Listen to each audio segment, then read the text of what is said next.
எங்களுக்கெல்லாம் நாடக ஏஜென்டாக விளங்கக்கூடிய எனது அருமை அண்ணன், அதாவது கொடியாலம் பக்கத்தில் தெல்லார் கிராமத்திலே, அதாவது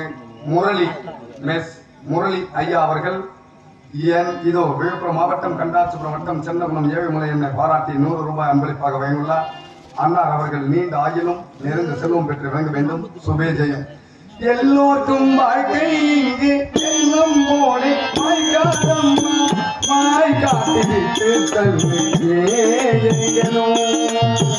வந்தாதி மரவில் வைப்போம், விட்டு போன செலவில் வைப்போம், வேண்டாத பாரோ எல்லாம் ஏன் தாங்கணும்.